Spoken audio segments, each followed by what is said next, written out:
We get started. This is Len Yates. I'm at my office in Libertyville, Illinois, and welcome to this seminar about earnings plays.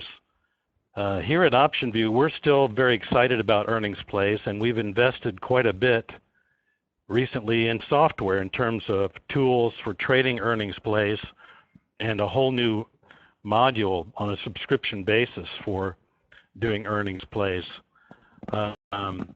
We even have a forum now for people to chat with one another about earnings plays, and you can get to that forum from our website. If you just go to our company's page, in the upper right area there's a little tab called Forums, so click on that, and we have just 2 forums going so far. These days we've got one for earnings plays and another for the VXX trading.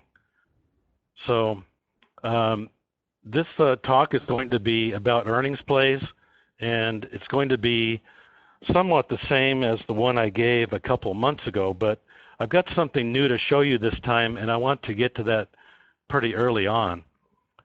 First of all, here's our disclaimer. I'm not going to read it to you, but there it is. Okay. Now, I want to talk about the newly incorporated Johnson model. We incorporated the Johnson model just a few releases ago, and it handles everything related to an event.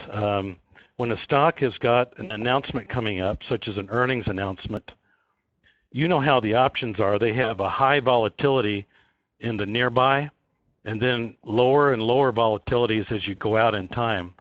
And there might be an expiration even closer in that will not be involved in the announcement because it will die before the announcement happens. So that one will be trading at the normal low level, but the others will be high, and they'll be climbing. As you know, as time goes on, these things climb up this curve, and the nearbys can go to quite a high level of IV before the date of the announcement. The Johnson model handles this. It models the increase, and it models the vol crush that will happen on the day of the announcement. In fact, you will see that usually with the vol crush, the farther out expirations, such as leaps, will be hovering at a higher level than the nearbys. I wonder if you can guess why that is. There's a solid reason for this. Well, the reason is because those options are going to see one or maybe several more earnings announcements events. So they're pricing in some of that extra volatility coming from the additional announcements. And the Johnson model appropriately models the options to behave just like this. Now, who am I talking about with Johnson? I'm talking about author Brian Johnson, who has a book out called Option Strategy Risk-Return Ratios. Okay, you can look him up on the web. He told me he's coming out soon with another book, and in fact, this new book, let me get something up here to take a look at the name of it. The name of his new book, Option Strategy, no, that's the first one. Oh, he has told me he has not named the new book yet, but the new book is going to go into detail about this model that we've already incorporated into OptionVue. Brian was good enough to help us incorporate that model even before he published word about the model in his book.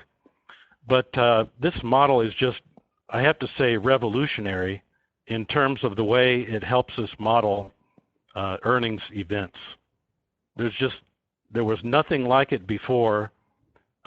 Practically, we just could not model an earnings announcement event. Now we can with a great deal, a really great deal of accuracy. So that's what we're excited about here. Now let's have a look in OptionVue. Switch to the program here, and I'll show you what the model looks like in action. Let's open up Tesla. Tesla's having an announcement after the close tomorrow. So their announcement is coming right up. And if we go into model volatility, here you can see that the nearest possible expiration involved in the announcement is the weekly ones with 4 days remaining. These things fill in for you automatically. The future event date is November 6th. That's the effective date.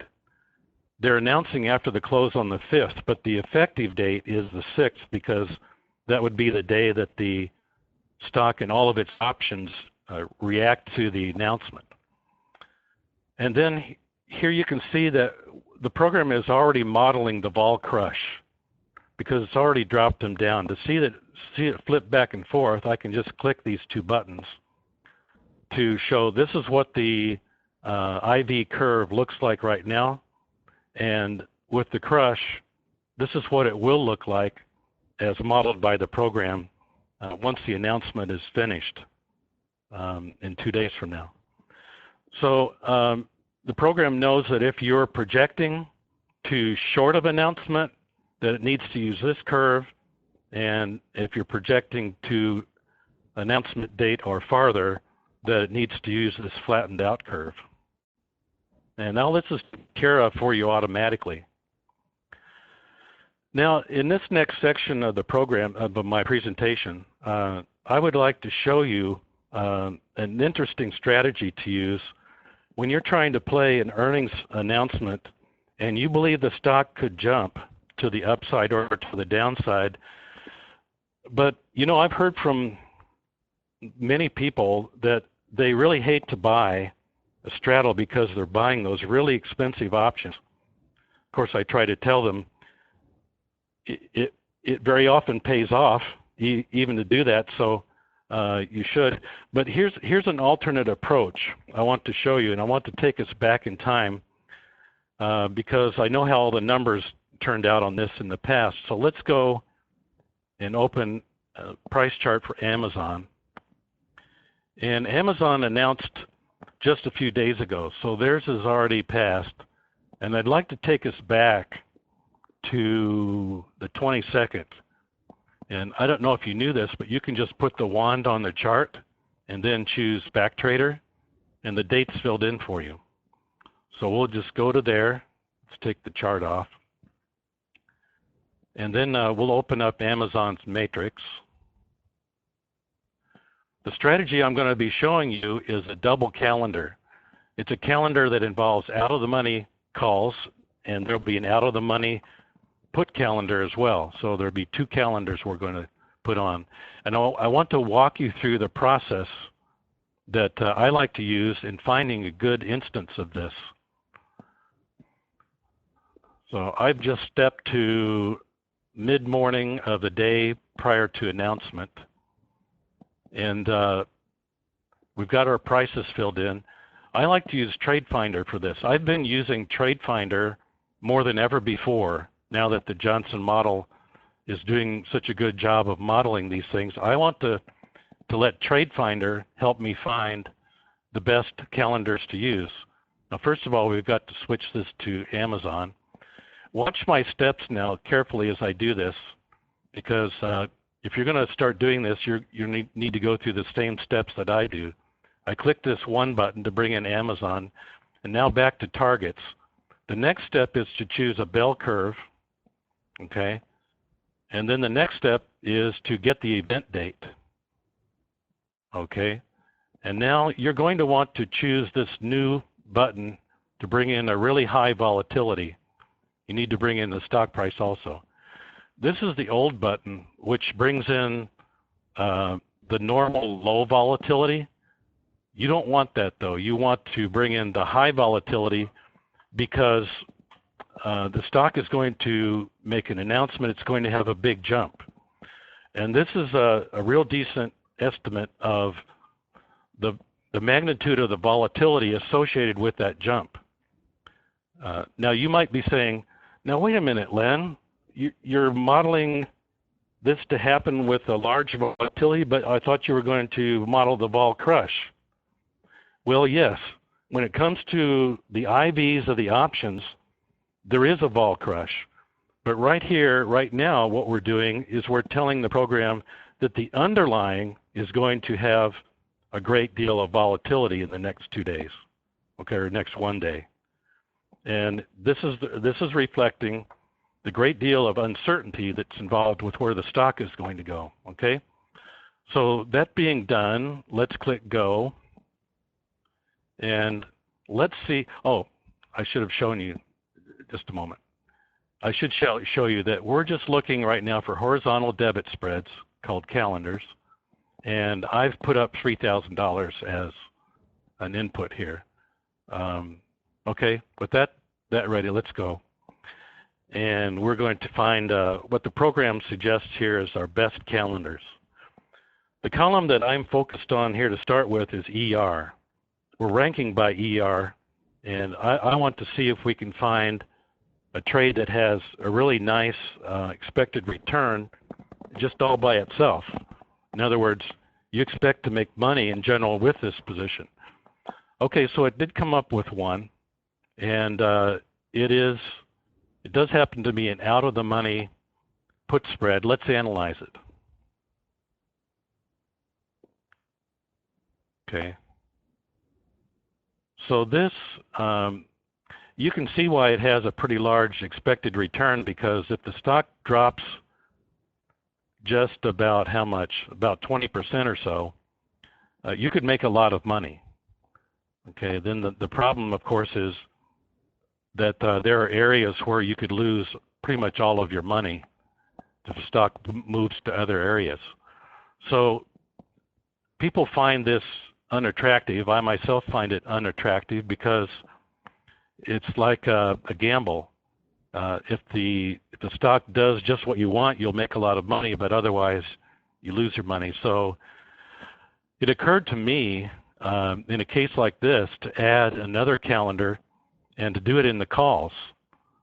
Okay, so seeing that this one centers around 275, I would like to see if we can find a calendar that will do well centered around, let's say, about 370. All right, so let's return to looking at the results from our trade finder and see if we can find, see if we can find an instance of a call spread that's higher. And here is one. Okay, here is one right here. So now we need to combine these, and we can't do that by analyzing directly from this screen. So what we're going to need to do now is send this trade to the matrix, then return to Trade Finder, click on this put spread. I believe that we're going to like this one better. And it has a nice positive expected return in its own right. So we're just going to combine these. Now I'm going to click Add Trade to Matrix. You know, if you click Send Trade to Matrix, it replaces any trades you have there already. So we don't want to do that. We'll click Add Trade to Matrix. And now let's move things so that we can see these. We definitely have an out-of-the-money put spread. And oh, the first one was a put. I beg your pardon. I was supposed to choose a call spread. Let's clear away the trades. Let's get this right. See, this is a put spread, and now we want a call spread. All right. So let's send this one to the matrix, and then returning to Trade Finder, let's choose this call spread and add that. All right, now. It can be a little hard to see these if they're spread far apart. The calls are, looks like they're spread pretty far apart because we're involving a weekly here and then something farther out. And in the puts, again, they're a little difficult to view at once. Anyway, let's analyze this and see what it looks like. What we have here is a very interesting curve in the sense that it's profitable across a broad range. Now, the line that's highlighted automatically to start with will be the after event line. In other words, This is the line that represents your return on the day of the announcement, the T+1 line. And you can see how it has nice returns of 2,000, 3,000, 4,000 or so in the center area. And this cost a total of $5,700 to put on. And the expected return is a positive 2487. So there you have it, a double calendar. I've actually been doing some of these with success, and I just wanted to show you this because it's a real nice alternative as an alternative to buying a straddle. So hope you appreciate that. Now I can see as I look to the side here that some questions are coming in and that Jim Graham is answering them. Good. Appreciate that, Jim. And you can keep writing in your questions. I don't have time to look at them, but Jim does, and he can give it a shot. So feel free to write in your questions. Now, I'd like to return now to the PowerPoint. And from this point on, I'm going to review our earnings plays module, which we talked about before, and I'm going to go over it again, but maybe I will say some things a little differently. So if you heard the other one, maybe you'll benefit. If you haven't heard about this, I think you're in for some exciting news because we've got 5 different approaches now for trading earnings, and all of them are quite interesting, especially the new ones, I think. And let's describe to you what these are. The first 2 are not new. What we like to call prime movers are stocks that make big moves. And if you buy a straddle on the day prior to announcement and sell it the day of the announcement, despite buying the inflated volatility, these stocks have a history of making such big moves that the straddle usually pays off. Now, I need to tell you that what we're talking about here is a list of stocks that we provide to our subscribers that are especially good prime movers. We provide 5 lists updated every week corresponding to these 5 different approaches. And these are lists of stocks that have historical tendency to pay off well. So we've provided you with a list of stocks that are good prime movers. Now let's move on. Then you have what we call prime non-movers. And these are stocks that make smaller than expected moves. And on those, it's good to buy a calendar or to sell a straddle or a strangle on the day prior to announcement, and then close it on the day of the announcement. So you would be selling to open the inflated option prices, and then you get to close them after the vol crush. And that way you are taking advantage of the vol crush like so many people like to do. Now this straddle or strangle, though, is naked, and some people would not like to do that or are not able to in their accounts. So one alternative could be to do an iron condor. So you could consider doing out of the monies 2 credit spreads that way, forming an iron condor. This is, I think, the most exciting new approach that we've introduced. And this strategy involves 2 stocks. We call it earnings pairs. You've got a primary stock that's making its announcement and a secondary stock that's a company in the same industry which tends to jump with the primary. I think that I was looking at the charts of Visa and MasterCard one day, and I noticed this. I noticed that it seems like whenever either one of them had their announcement, the other one would jump in the same direction. And then I found, to my surprise, that the options on the secondary stock are not inflated prior to the primaries making its announcement. So that means you can buy a straddle on the secondary stock, and if things don't work out, if it turns out to be a dud, then you can just sell it back for just probably a small loss. But if it does work out, you're starting with options that are low priced, and it can produce a terrific gain. I'll show you some examples of that. In fact, why don't I do that right now? Let's switch to OptionVue. I'd like to show you an example of that right now. What we've got, let's see. Well, these are in the past. That's okay. Let me show you one of these in the past. So let's insert.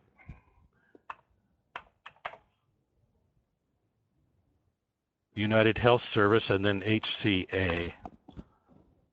So United Health would be the, Universal Health would be the primary, okay? And let's have a look at some examples here. Here, United Health, Universal Health, had some kind of a positive announcement. It jumped to the upside. Let's see what the other stock did on that day. It also moved to the upside that day. Not a whole lot. Here's another upside move. And again, the secondary had a nice move to the upside also. It looks like it was about 3 points worth. So you get the idea. You watch for the primary stock to have an announcement, then the secondary stock is the one you buy your straddle on before the announcement. Now, the way we present that in our lists here in OptionVue is we put the primary on the left. All these are primaries, and all the secondaries are listed here under the new Earn Notes column. So this is your secondary, and this number next to the symbol of the secondary represents the DVO of the secondary, in case you're interested in knowing how liquid their options are. 1844 is a pretty decent liquidity. Here's LinkedIn with a huge liquidity. So that lets you know how liquid their option market is. And then as long as I'm here, why don't I go ahead and explain these numbers. The 22 that you see here represents the quality rating of this pair. So the higher this number, the more quality the pair is and the more worth doing. And the 22 does represent something in the real world. It represents that on average, you can make a 22% gain per trade in this. Then the next numbers, the 2,7, means that in the last 2 years, there were 7 events that you could trade, and of those, in this case, only 2 of them were profitable. So those must have been large profits as compared to the 5 small losses. And overall, you come out with the average 22% gain per instance. Now, why were there not 8 events in the last 2 years? Well, whenever the primary and secondary have their announcement on the same day, that ruins the event, and you don't have a play that time. Now, this little c means that over history, it's been better to hold on to your position all the way to the close of that announcement day, and then go ahead and sell at very near the close. But an O, on the other hand, means that historically it's been better to go ahead and close your position soon after the open. Okay. Now I want to point out that you're not seeing our best earnings pairs here. In fact, you're seeing pretty low quality ones. I do have one high quality one in the list, and that's this Visa, the MasterCard Visa relationship. That one is a 162. That's the highest one we have. But the others in the list here, I've kind of geared my program just for this presentation to not show you all of our good candidates. So subscribers will, however, be able to see all of our top candidates. Okay, and that's true on every one of these screens. Look at this set of tabs at the bottom. You see where I'm pointing at the bottom? You've got the E primes. Those are your prime movers. You got the E overs, which are prime non-movers. Then the E pairs, where we just were. And then the echoes tab. I have not told you what echo plays are yet. and the runner's place. These lists all come in automatically into your program as a subscriber, and we fill them in and even make these tabs for you. Okay, so that all happens automatically, and you're all set to go to work. And the update is every Monday because our search algorithms run during the weekend. It takes them all day Saturday, believe it or not, to run these search algorithms. And many of the search algorithms are using real trades. In other words, they do real trading, real simulated trading of buying straddles, selling straddles, and seeing how they came out, okay, to tell if the strategies are profitable or not. Okay, I've strayed away from my presentation a bit, so let's get back.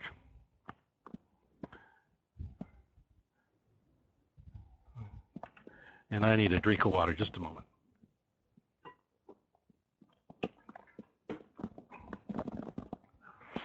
Okay, now echoes is another interesting play that involves two stocks in the same industry. And in this case, what you have is that the primary stock announces and jumps more than 3% in either direction. And then if the secondary stock announces 1 to 18 days after that, take a position prior to announcement that will benefit from the secondary stock moving in the same direction that the primary did. Now you're going to want to be sure to use a spread of some kind so you won't be hurt by the volatility crush. Let's return to OptionVue and have a look at some examples of echoes. All right, we have, let's see, the best one, the most highly qualified one is Hasbro and EA. So let's insert both of these so that it's easy to look at charts. All right, so let's have a look at this Hasbro chart. All right, now remember, we need a jump of 3% or more. So let's try to find a big one. Here's a pretty big jump to the upside. Now, did EA have an announcement soon after that? No, it did not. In the next 18 days, EA did not have an announcement, so that was not a playable event. You know, our rule says that it needs to open and close more than 3% away, so this one is actually not a qualified event. Let's go back in time then. Okay, here's a good one. Now here's a real strong jump to the upside. Did EA have its own announcement a few days later? Yes, it did. It looks like it was about 7 days later that EA had its announcement, and it jumped in the same direction that Hasbro did. So Hasbro jumped to the upside, and on the day that EA made its announcement, it jumped nicely to the upside. So you can prepare for this by putting on any kind of strategy that you wish, even just buying or shorting the stock itself if you want, but there are all kinds of option strategies that would be directional. And that's echoes. And then runners, I'll tell you what runners are. It's pretty simple. A runner involves only one stock. And let's bring the top qualified one to the top right now, Agios Pharma, and have a look at this chart because it's easier for me to just show you what a runner is. A runner is a stock that has a tendency to run all day long on the day of its announcement. This one ran to the upside and just kept going. It looks like it moved about 8 points. It also went up farther the next day, but that's not part of our plan. All right, so here's a down move. Looks like carried the stock lower by more than 2 points. So what you do with the runner is put on a position very soon after the open, once you see the way the stock is headed, and then hold that for the rest of the day or until you feel that you really should close it, which could be if you see the stock weakening. Runners are a real favorite here in the office, and we have all three of us liking them quite a bit. But they can be tricky, though, because they can switch back on you. And so sometimes you do have to close them for a loss. There'll be losses in all of these trades. All 5 of these approaches to trading have frequent losses. So you need to prepare yourself for that. The key, though, is that in most cases, the size of your gainers is going to be larger than the size of your losers. And so that overall, as you do a lot of these, you come out ahead. And a little while later, I'm going to show you my actual trading record, which is positive. So now, what else do I need to show you? You know, there's a question that has come up about these overs. Let me go in here. These would be where the options are apparently overvalued, usually before announcements. That's why this is called overs. And the play on this is either to use a calendar or a naked straddle or strangle or an iron condor. And when you, I need to introduce you to how all these plays are brought into the quotes display. You would click on this red E and then choose Import Earnings Plays. Okay, and if we enable all of these and then click Go, the program brings into the quotes display all these candidates. Nothing changed because all of my qualifiers are the same. You've got these qualifiers you can work with. And if you want to see more candidates, then just loosen up your qualifiers and lower them. But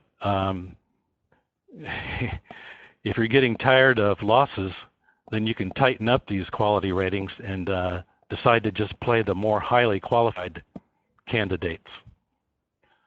But so you get to change your minimum DVO, the minimum stock price, the minimum number of successes in the past 2 years, and then for each of the 5 categories, you can jigger with the quality rating minimum. All right, here's what I wanted to show you about the overs screen. This is showing calendars right now, and the reason it's showing calendars is because I said right here that I want to do calendars. My intention is to do calendars, and so I want the program to show me the best calendars. But if my intention was to sell naked straddles, then I could switch, and then let's just go ahead and disable the other 4 and work only on prime movers. And when I click Go, now you can see that the program has replaced my calendars with these naked straddles candidates. Okay, so these are your top naked straddles candidates. Now someone has asked us, how can I include both of them into display? Well, it's pretty easy. I'll switch to calendars and just uncheck remove. So now we're not going to remove anything, only add things. And when I click Go, now it has added the calendars. So you got calendars down here, naked straddles up here. It's important as a subscriber that you not change the names of these group headers. These need to remain these names in order for the automatic import to work properly. I believe that you need to leave these tabs the same names also. You can move them around though. You can delete stocks from them. You can add stock to them. We don't really care. You can add another group. You could add a group, let's say, I'll just call it temp. And that's just fine. You can add a group down there, and actually I should have hit insert first, so. Okay, so you can put up whatever you want in that group, and it'll stay there. That group will not be removed. It'll stay there. Or you could insert a group above. Oops. My list. Do whatever you want with it. Just so there is a group that you leave on this display that's called runners.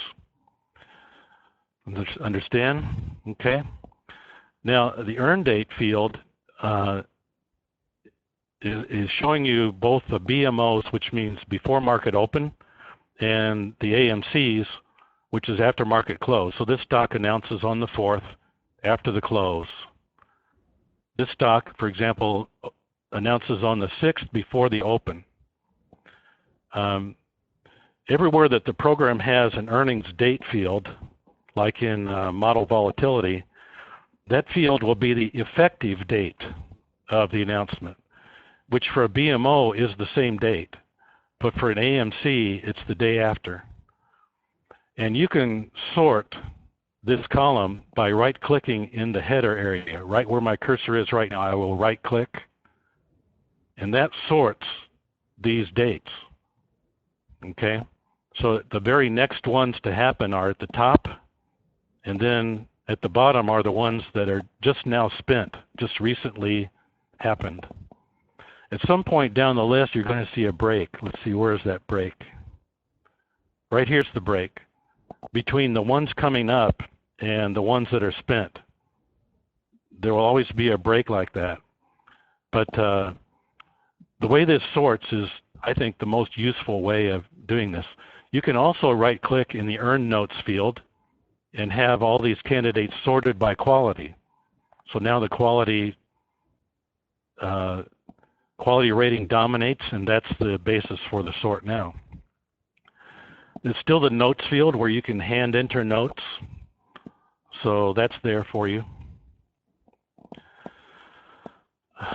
All right, so what else do I need to cover? I'm starting to, oh yes, let me show you this. This is really cool. The weekly earnings planner shows you all the events for the current week and upcoming weeks. So today, right now, today is the Tuesday afternoon, and we're supposed to be opening some prime movers. 1, 2, 3, 4 prime movers are supposed to be open this afternoon. Now, hold on, because remember I said these are low quality ones. I'm not showing you the highest quality ones. Subscribers would see the highest ones. And what are we supposed to do today? On my list, I have nothing really to put on this afternoon. But tomorrow there will be. There'll be several things tomorrow. Anyway, this is divided by morning and afternoon, day by day. So it shows you very clearly what needs to be done and when. And it's color-coded according to the type. So these dark blue ones are prime movers. These olive-colored ones are the prime non-movers. In teal, we've got the pairs. So here's an example pair, open AZO, which depends on what Orly does. It's a quality level of 23, and there's a DVO of 572. Okay. And by the way, I like to open my straddles, and yeah, whenever I'm opening a straddle, whether it be a prime mover or a pair, I like to do it in the middle of the afternoon, about 1.5 hours prior to the close. Because if you wait a little longer, then excitement builds in the final hour and you may be paying more. But it's not good to open your straddle too early either, because the stock might move on you and you end up with an imbalanced straddle by the time of the close. And I'll give you some more rules like that in just a minute when I go back to my PowerPoint. But let me show you that you can click this triangle forward and see what's coming up next week, and again next week, and so on. And eventually this is going to taper off because earnings season will be over. We're in the thick of things right now. So this is very helpful for staying organized, and I like to print mine out, keep it handy, and then I can check things off as I take care of them. Okay, so that's the weekly planner available right here. The third thing available here is the earnings search, and this is what's been in the program already for a long time. It's just that now we automatically go ahead and select option stocks for you.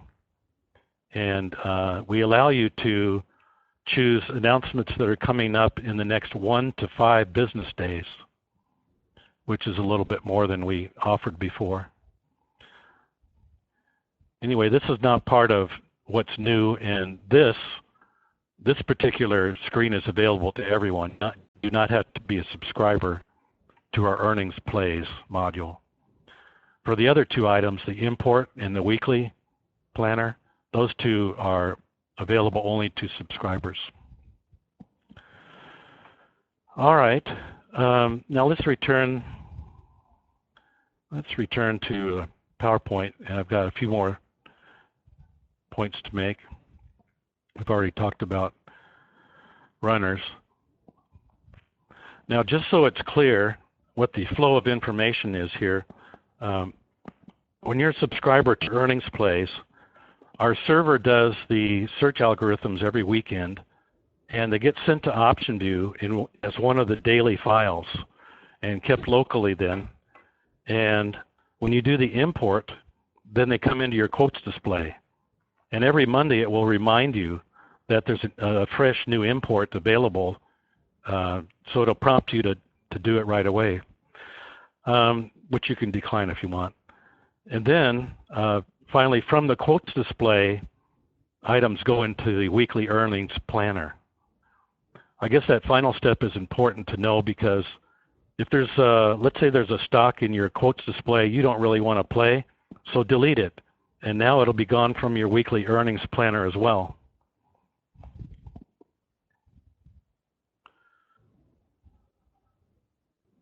All right, so I've got some slides now comparing the 5 approaches with one another.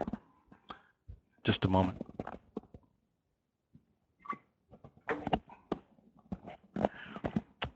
Okay, just to help clarify things, prime movers involve just one stock, and so do the prime non-movers. There are only 2 strategies that involve a pair of stocks, and that's the earnings pairs and the echo plays.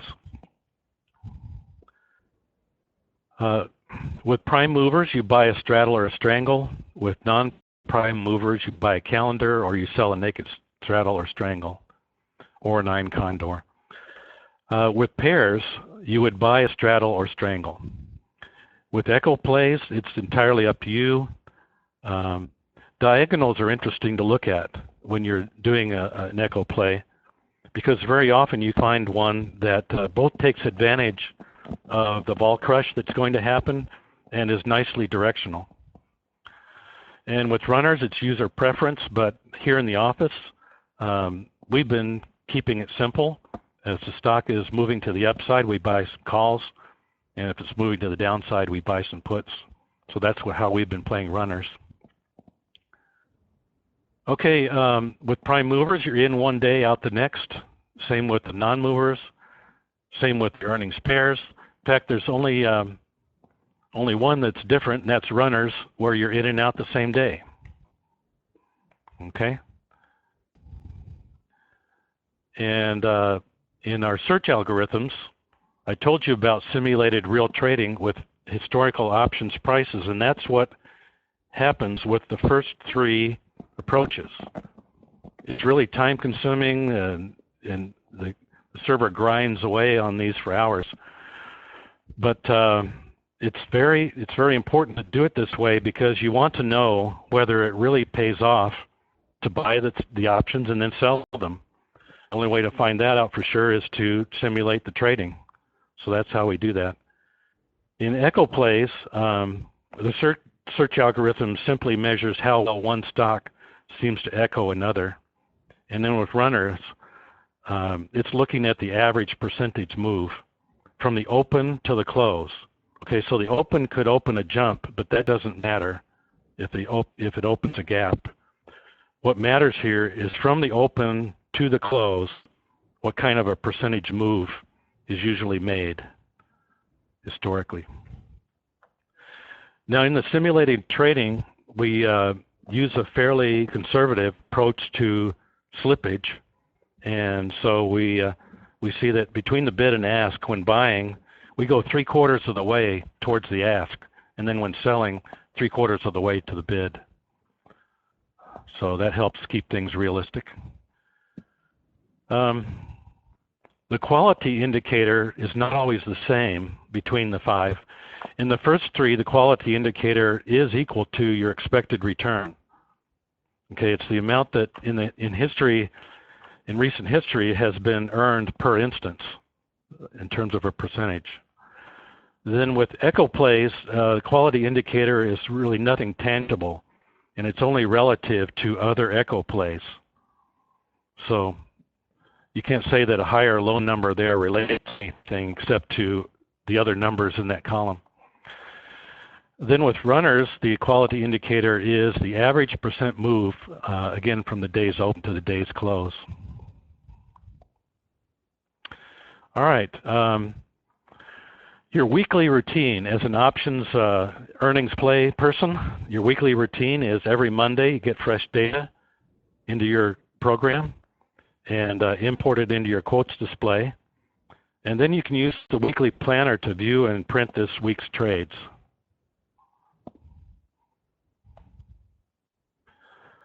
Now here's some tips, okay, for you. Sometimes you need to make it a strangle instead of a straddle.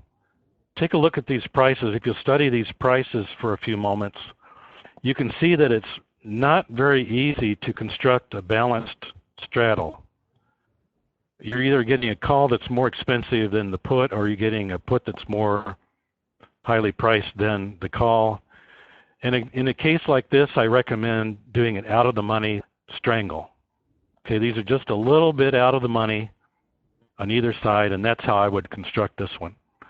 You want to try to get delta balanced if you can, at least pretty close to it. Sometimes you might even need to ratio in order to set up a balanced position. If you'll study these prices, you can see that you don't have a whole lot to work with here in terms of strikes. No, there aren't any dollar strikes that are hiding in between those. They really only have the nickel strikes. And so sometimes I even ratio, like you see here, I got 4 calls and 10 puts for a delta that's close enough to 0. And that's, I think, good enough. So ratioing might be necessary sometimes. Now, in runners, we're still learning about runners, but one thing that I want to point out, it seems to me that decisiveness is a plus. This is one that's climbing and you want to stay with it. You would want to stay with it all day if you can, to the very almost close. But this one, where it's backtracked, does not look good, and I would close this one right away for fear that it will slip back any further, and I'll just call it quits on that. So that's a tip for you there. And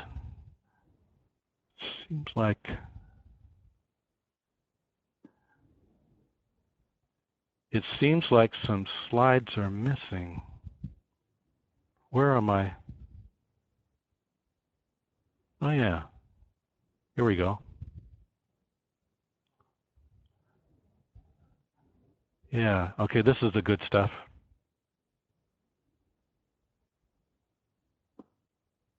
I think I must have clicked something wrong before and skipped. Okay, all right, good enough. Here we go. So here's some more practical tips. One time I saw this happen. A company announced earlier than expected. The reason I noticed it was because the IVs had flattened out and the stock had moved 4%. So I went looking at the news, and sure enough, they had announced a day earlier than they were supposed to. And that saved me from investing in the wrong thing. If you're playing with options that are expiring in 1 or 2 days, and I like to do that, in fact, that is where some of your really big returns come from if you're buying a straddle, is when you buy a straddle that's got 1 day to go, the stock makes a big move, wow, you can make 10, 15 times your money on one of those babies when they pop. That makes up for a ton of losses. But if stock has not moved and with its announcement, okay, and you're holding 1 or 2 day options, don't hold them very much longer because the time decay on those is pretty heavy. Here's a lesson I learned. I lost money on this one.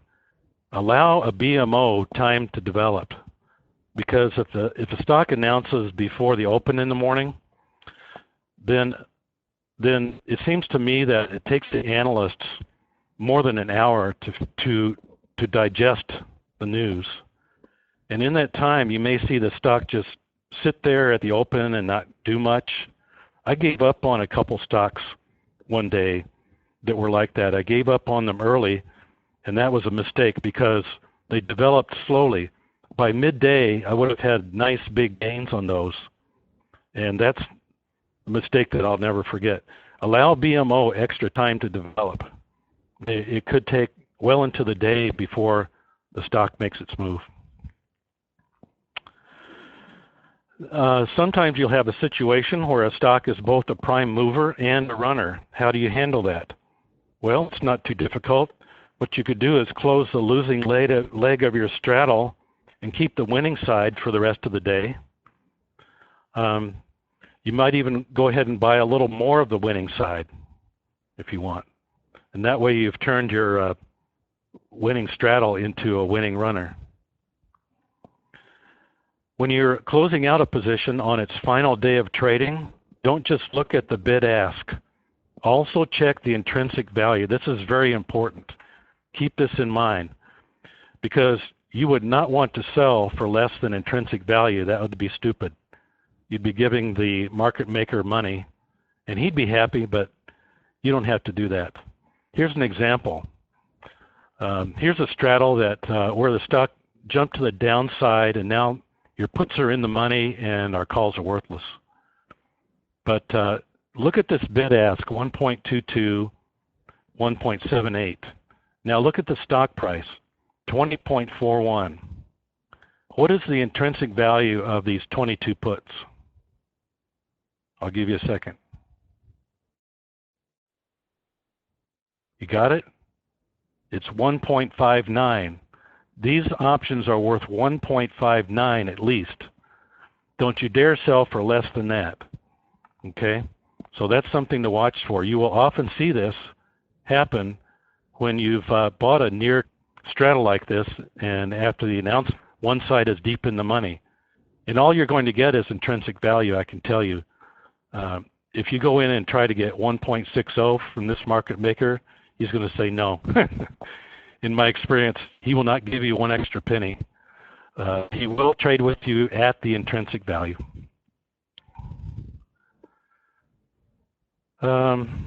This I covered already. This is the slide I jumped to. Okay, so now I think we're just about to the close here. Yes, we are. So this is our final slide.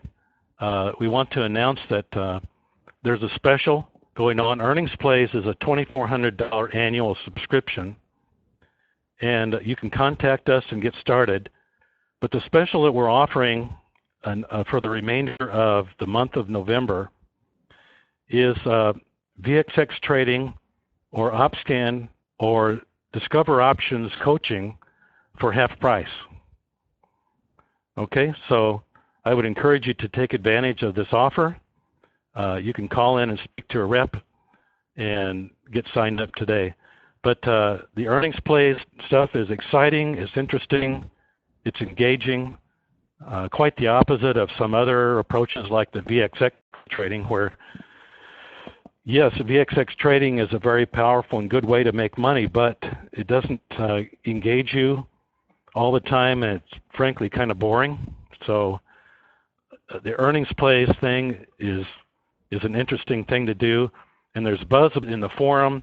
Go into the forum, talk about what you're doing, ask questions, see what others are doing. I go in there myself. I try to go in there every day. I don't always get there, but I'm posting things in the forum, and you can interact with other customers there.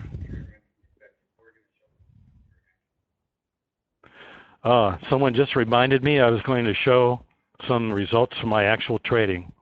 That's a good point. Let's move to that. Let's do that. Actual trading. Let's bring up. In the reports area of the program, the performance analysis was recently revamped to look really nice. And here's my performance so far. I've been doing the earnings plays for how long? I think about 5 months. Yeah, ever since April 30th, it looks like. That's when I started to do these. And now, so what is that, 10 minus 4?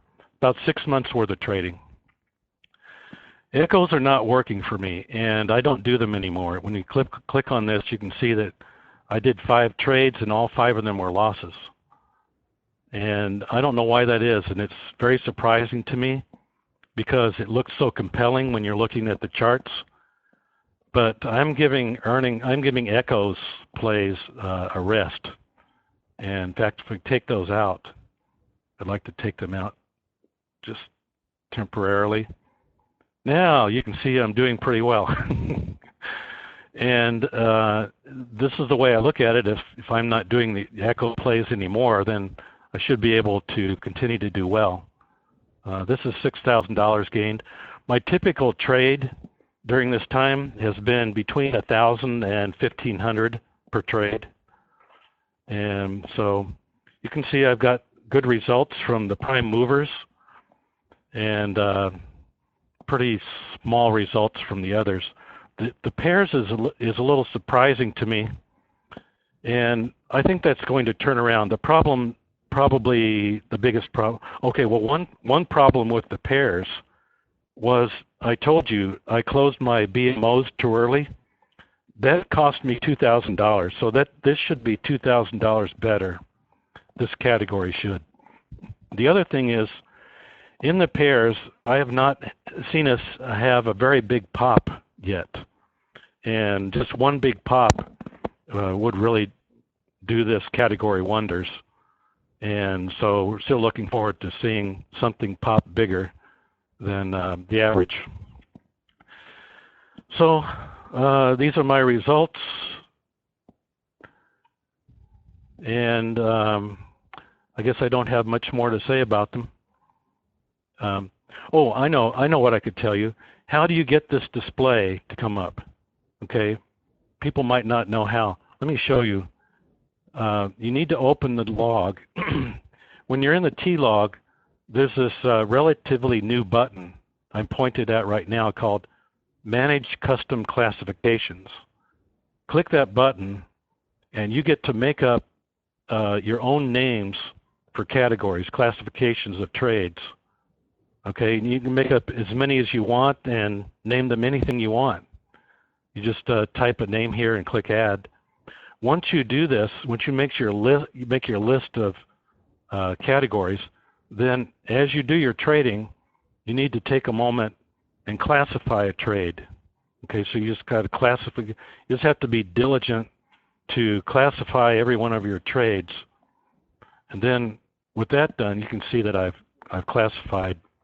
Here, what have we got? Where did my earnings plays begin to have? Here's my earnings plays coming into play, and I classify every one of them.